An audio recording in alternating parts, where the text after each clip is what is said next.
Assalamualaikum warahmatullahi wabarakatuh. Saya Nurul Fauziah, NIM 2008086038 akan mempresentasikan PPT dengan judul Sistem Gerak pada Hewan. Jadi, dalam PPT ini kita akan membahas sistem gerak pada hewan. Sistem gerak pada hewan terbagi menjadi dua, yaitu satu, sistem gerak hewan bertulang belakang atau vertebrata, dan dua, sistem gerak hewan tidak bertulang belakang atau avertebrata atau invertebrata. Yang pertama yaitu sistem gerak hewan vertebrata pada mamalia. Contoh dari mamalia yaitu kerbau, sapi, kucing, kuda, harimau, singa, dan lain-lain. Alat gerak pada mamalia dapat berupa 1. Kaki, seperti pada singa, sapi, dan lain-lain. 2. Sirip, seperti pada paus dan lumba-lumba. Dan ketiga, sayap, seperti pada kelelawar. 1. Mamalia yang bergerak dengan kaki. Kaki merupakan alat gerak yang paling umum pada mamalia. Bentuk dan ukuran kaki ini beragam sesuai dengan habitat dan juga pola hidup dari masing-masing hewan. Pada hewan memamah biak, biasanya kaki akan memiliki kuku yang keras. Hal ini memungkinkan hewan untuk lari cepat pada tanah yang keras. Hewan ini misalnya yaitu kuda, sapi, dan juga rusa. Kedua, mamalia yang bergerak dengan sirip. Mamalia yang hidup di air mengalami perubahan bentuk kaki seperti sirip agar memudahkan hidupnya untuk berenang. Contohnya yaitu paus, lumba-lumba, ikan duyung, platypus, dan lain-lain. Yang ketiga yaitu mamalia yang bergerak dengan sayap. Contohnya adalah kelelawar. Sayap ini adalah membran antara jari-jarinya, sehingga memungkinkan mamalia seperti kelelawar untuk bisa terbang. Yang kedua yaitu sistem gerak pada hewan Pisces atau ikan. Alat gerak pada hewan Pisces adalah sirip. Adanya sirip ini akan membuat ikan dapat berenang bebas ke sana kemari dengan cepat. Ikan memiliki sirip yang jumlahnya sepasang, yaitu di sisi kiri dan juga di sisi kanan. Fungsinya yaitu untuk mempermudah gerakan ikan melaju ke depan dan juga ke belakang. Selain itu, ada juga sirip tengah, yaitu sirip yang berada di atas tubuh hewan. Karakteristik kerangka ikan dapat kita lihat pada gambar tersebut. Sirip ada bermacam-macam, yaitu ada sirip dada, sirip punggung, sirip perut, sirip belakang, dan juga sirip ekor. Sebagian besar ikan yang berhabitat di air laut atau air tawar memiliki bentuk tubuh yang unik. Sebagian besar berwujud seperti torpedo. Ada juga yang berbentuk streamline. Bentuk ikan yang mirip torpedo mempermudah ikan bermanuver ke arah kanan dan ke kiri secara cepat dan praktis. Susunan otot dan tulang belakang bersifat elastis sehingga memudahkan mendorong ikan saat berada di dalam air. Saat ikan bergerak dalam air, ikan akan sering mengeluarkan gelembung-gelembung udara. Tujuannya agar ikan mudah untuk mengatur naik dan juga turunnya pada ikan. Gerak pada hewan aves atau burung. Alat gerak pada hewan aves adalah sayap. Sayap ini memungkinkan burung dapat terbang ke sana kemari dengan leluasa. Contoh dari hewan aves adalah merpati, burung pipit, burung hantu, dan lain-lain. Kerangka hewan aves dapat kita lihat dari karakteristik tulang merpati. Terdapat berbagai macam tulang yang karakteristik kerangka pada hewan aves dapat kita ambil contoh dari hewan merpati. Jika kita lihat pada kerangka di bagian sayap, terdapat tulang sayap, ulna, radius, dan juga ada humerus. Bentuk sayap burung memiliki susunan rangka yang kuat namun ringan. Selain itu, Otot-ototnya pula diperkuat oleh tulang dada dan juga otot-otot yang solid dan kekar saat menahan hembusan angin yang kencang pada saat burung terbang di udara. Susunan tulang sayap yang kuat membuat tekanan angkat yang sangat besar sehingga memudahkan burung untuk terbang. Bentuk sayap seperti airfoil. Bentuk ini membuat udara yang mengalir di bawah sayap mengalir lebih lambat daripada udara yang mengalir di atas sayap burung. Saat burung akan terbang, udara akan mengalir ke bagian bawah yang menghasilkan gaya angkat sehingga burung dapat terangkat ke udara. Yang keempat yaitu sistem gerak pada hewan amfibi. Salah satu contoh hewan amfibi adalah katak. Kerangka tulang katak terdiri dari tulang badan, tulang anggota gerak, dan juga tulang tengkorak atau tulang kepala. Persendian-persendian amfibi terdapat pada lutut, bahu, pinggul, siku, pergelangan kaki, dan juga tangan katak. Persendian ini yang membuat amfibi seperti katak bisa melompat dengan mudah. Karakteristik kerangka pada katak bisa kita lihat pada gambar tersebut. Pada alat gerak seperti tangan, terdapat tulang belikat, ulna, radius, dan juga humerus. Pada tulang kaki, terdapat tulang paha atas, mata kaki, tulang pangkal paha, dan juga ruas-ruas jari. Selain itu, bentuk kepala katak yang berukuran kecil dan hanya memiliki tulang membuat katak sangat ringan tetapi keras. Postur badan katak juga ditunggangi oleh tulang belakang yang dapat menahan berat badan katak. Katak yang memiliki kaki panjang dan otot-otot yang kekar serta kuat membuat katak mudah saat berenang. Katak memiliki seraput renang pada bagian kakinya. Selaput ini yang akan memudahkan katak bergerak lincah di dalam air. Yang kelima yaitu sistem gerak pada hewan reptil. Contoh hewan reptil adalah kadal, ular, komodo, buaya, dan lain-lain. Hewan reptil bergerak dengan cara merayap atau melata di atas tanah maupun saat berenang di atas air. Karakteristik kerangka hewan reptil dapat kita ambil contoh dari hewan ular. Bentuk tulang ular terdiri dari tulang tengkorak, tulang badan, dan juga tulang ekor.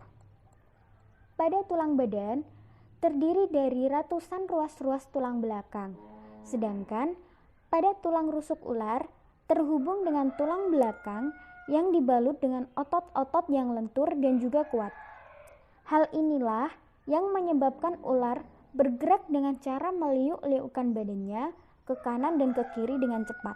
Setelah membahas sistem gerak pada hewan vertebrata, sekarang kita akan membahas sistem gerak pada hewan tidak bertulang. Setelah membahas sistem gerak pada hewan vertebrata, sekarang kita akan membahas sistem gerak pada hewan avertebrata atau invertebrata. Sistem gerak pada hewan avertebrata atau invertebrata tergantung pada kelompok hewan masing-masing.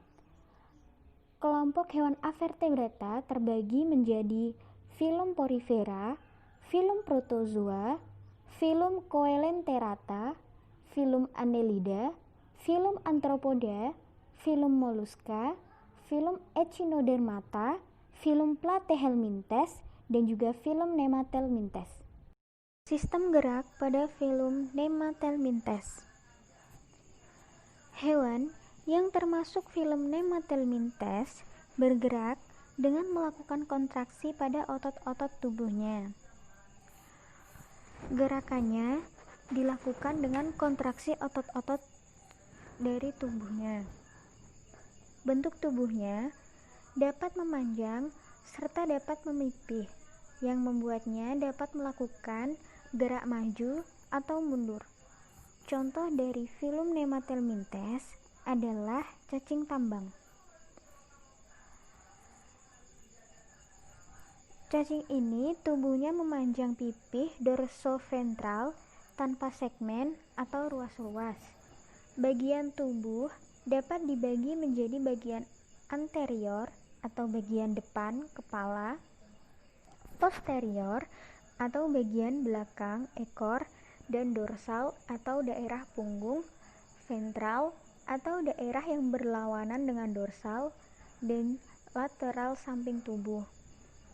Tubuhnya bersimetri bilateral dan tersusun atas 3 lapisan, yaitu ektoderma, mesoderma, dan juga endoderma. Sistem gerak pada filum Nemathelminthes. Hewan yang termasuk filum Nemathelminthes bergerak dengan melakukan kontraksi pada otot-otot tubuhnya. Gerakannya dilakukan dengan kontraksi otot-otot dari tubuhnya. Bentuk tubuhnya dapat memanjang serta dapat memipih, yang membuatnya dapat melakukan gerak maju atau mundur. Contoh dari filum Nemathelminthes adalah cacing tambang. Cacing ini tubuhnya memanjang pipih dorsoventral tanpa segmen atau ruas-ruas. Bagian tubuh dapat dibagi menjadi bagian anterior atau bagian depan kepala, posterior atau bagian belakang ekor, dan dorsal atau daerah punggung, ventral atau daerah yang berlawanan dengan dorsal, dan lateral samping tubuh. Tubuhnya bersimetri bilateral dan tersusun atas 3 lapisan, yaitu ektoderma, mesoderma, dan juga endoderma. Sistem gerak pada filum Echinodermata. Hewan yang termasuk filum Echinodermata memiliki kulit yang berduri dan memiliki alat gerak yang menggunakan tentakel atau organ tubuh yang dapat memanjang dan bergerak fleksibel. Contohnya adalah landak laut, teripang, dan bintang laut. Pada sebagian hewan dari filum Echinodermata bergerak dengan menggunakan kaki ambulakral atau kaki pembuluh. Gerakan pada kaki ambulakral dapat terjadi akibat perbedaan tekanan air. Kaki ambulakral memiliki rongga dan merupakan kelanjutan dari sistem pembuluh air yang berfungsi untuk bergerak atau bahkan bernafas dan membuka cangkang mangsa buruannya. 4. Sistem gerak pada filum Mollusca. Hewan yang termasuk filum Mollusca memiliki tubuh yang sangat lunak dan memiliki cabang pada bagian atas tubuhnya, yang berfungsi sebagai pelindung tubuh bagian luar. Hewan Mollusca terbagi menjadi beberapa kelas, yaitu 1. Gastropoda, yaitu Mollusca yang bergerak menggunakan kaki dan perutnya. Contohnya adalah siput. 2. Cephalopoda adalah hewan Mollusca yang bergerak dengan menggunakan kaki dan kepalanya. Contohnya adalah cumi-cumi dan gurita. 3. Pelecypoda adalah Mollusca yang bergerak dengan menggunakan kaki pipihnya. Contohnya adalah Scapopoda. 5. Yaitu sistem gerak pada hewan Arthropoda. Arthropoda adalah avertebrata dengan tubuh bersegmen dan kaki berbuku-buku. Anggota-anggota tubuh membentuk suatu exoskeleton yang utamanya terdiri atas kitin A, salah satu turunan dari glukosa. Cuticula crustacea juga mengalami biomineralisasi dengan kalsium karbonat. Hewan yang termasuk filum Arthropoda mempunyai ruas dan tubuh yang bersegmen. Hewan ini bergerak menggunakan kaki yang berada pada ruas-ruas tubuh mereka. Contoh dari hewan arthropoda adalah kupu-kupu, kepiting, dan lain-lain. Sistem gerak pada filum Annelida. Hewan yang termasuk filum Annelida memiliki sistem gerak hewan invertebrata jenis Vermes atau bangsa cacing. Hewan ini bergerak dengan melakukan peregangan pada otot-otot yang ada pada tubuh mereka. Contoh hewan filum Annelida adalah cacing tanah dan juga lintah. Alat gerak mereka yaitu kontraksi otot tubuh dan setae atau rambut kaku pada tiap segmen atau polygochaeta dan oligochaeta. 7. Sistem gerak pada filum Coelenterata. Hewan yang termasuk filum Coelenterata memiliki tubuh yang berlubang dan menyemburkan racun kepada mangsa atau makanannya. Hewan ini tidak memiliki sistem gerak. Contohnya adalah ubur-ubur dan anemon laut. Tubuh dari Coelenterata adalah simetris radial, yaitu bagian yang sama tersebar secara merata dengan susunan melingkar dari poros tengah. Coelenterata tidak memiliki kepala dan segmen tubuh. Alat geraknya biasanya adalah tentakel. Jumlah dari tentakel tersebut bervariasi tergantung kepada spesiesnya. Pada permukaan tentakel terdapat kapsul beracun yang disebut kapsul cnidoblas. Kapsul ini memiliki sel nematokis yang menyengat dan juga beracun. Tentakel pada Coelenterata dapat berfungsi sebagai alat penangkap mangsa sekaligus alat pertahanan tubuh dan juga sebagai alat gerak. Sistem gerak pada filum Protozoa. Hewan yang termasuk filum Protozoa adalah hewan yang hidup di air dan hanya memiliki satu sel saja. Protozoa terbagi ke dalam beberapa kelas. Di antaranya adalah 1. Kelas Rhizopoda adalah filum Protozoa yang bergerak dengan cara menggunakan kaki semu. 2. Kelas Flagel adalah filum Protozoa yang bergerak dengan cara menggunakan bulu. Yang ketiga, kelas Ciliata adalah filum Protozoa yang bergerak dengan cara menggunakan rambut getar. Yang keempat adalah kelas Sporozoa, yaitu filum Protozoa yang bergerak dengan cara menggerakkan seluruh tubuh. 9. Sistem gerak pada filum Porifera. Hewan yang termasuk ke dalam filum Porifera umumnya hidup di laut dan tubuhnya berlubang dan berpori-pori. Hewan ini bergerak dengan menggeserkan tubuhnya dan ada beberapa hewan ini yang tidak memiliki alat gerak. Contohnya adalah Calcarea dan Hexanelida.